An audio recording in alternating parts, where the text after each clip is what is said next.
Guerra do Contestado foi uma disputa que desde o início já se mostrava desigual e injusta.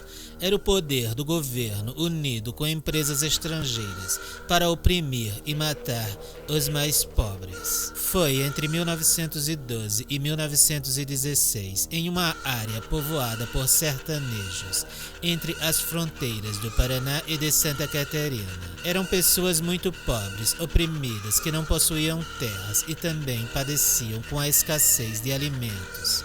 Esse povo subsistia sob a opressão dos grandes fazendeiros e de duas empreendedoras americanas que operaram ali. A Brazil Railway, responsável pela implantação da via ferroviária que uniu o Rio Grande do Sul a São Paulo, e uma madeireira. Era nada mais, nada menos do que o governo brasileiro dando suas terras férteis para imigrantes europeus, à custa de muito sangue de nativos brasileiros. Em sua grande maioria negros, pardos e caboclos. A empresa estrangeira obteve do governo como forma de remuneração pelos serviços prestados o equivalente a 15 mil metros de terras, uma em cada margem da estrada de ferro. Ou seja, o governo brasileiro deu 15 quilômetros de terras nas laterais da ferrovia, ao longo de toda a ferrovia, as quais tinham que ser obrigatoriamente povoadas por estrangeiros. Mas aí é que está o grande problema. Essas terras já eram ocupadas pelos nativos que viviam lá há muito tempo. Porém, o que essa empresa estrangeira mais queria, e isso é evidente, era tirar proveito da riqueza da floresta nativa ali existente, que tinha muita erva mate, pinheiros e imbuias. Então, essas empresas empregaram os imigrantes nos trabalhos com a estrada de ferro e na exploração de madeira.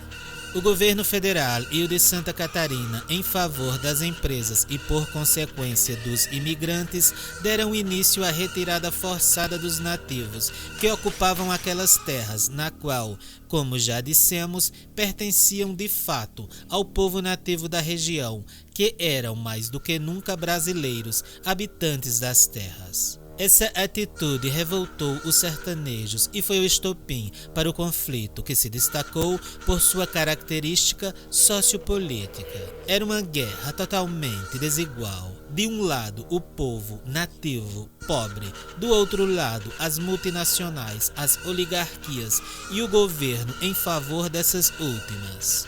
Entre o período da guerra, dois presidentes estiveram no governo, Hermes da Fonseca e Venceslau Braz. Os sertanejos encontraram o apoio que precisavam nos monges, sim, isso mesmo, religiosos que peregrinavam pelo sertão, pregando a palavra de Deus, figuras muito respeitadas por esse povo. No ano de 1912, um monge conhecido como José Maria une-se aos sertanejos revoltosos, institui vários povoados com autoridade própria e igualdade social, ignorando a partir de então qualquer mandado vindo da parte de alguma autoridade daquela república velha. Esses povoados ficaram conhecidos como Contestado e o conflito ganhou uma feição messiânica, sendo conhecida também como Guerra Santa. José Maria era estimado pelos seus seguidores, pessoas socialmente desprovidas de tudo, como uma alma boa que surgira para restabelecer a saúde dos adoentados e desprovidos. O costume do monge de anotar as qualidades curativas das plantas que achava nas redondezas, o que ajudou a construir no lote de um dos administradores uma botica para melhorar a assistência de quem o procurasse. Então, o governo federal não viu com bons olhos o trabalho de José Maria, que passou a representar um risco para a ordem e segurança da região. Ele e seus seguidores foram severamente reprimidos pelas multinacionais e pela Guarda Armada do governo federal. Eles pretendiam dar fim aos povoados sertanejos e obrigá-los a sair, por bem ou por mal, dos territórios dos quais haviam tomado posse. No mês de novembro de 1912, ocorreu a Batalha de Irani. o qual marcou este conflito e desencadeou na morte do monge José Maria. Os sertanejos, inconformados com a morte de seu líder, partem para o extremo e se inicia uma guerra civil.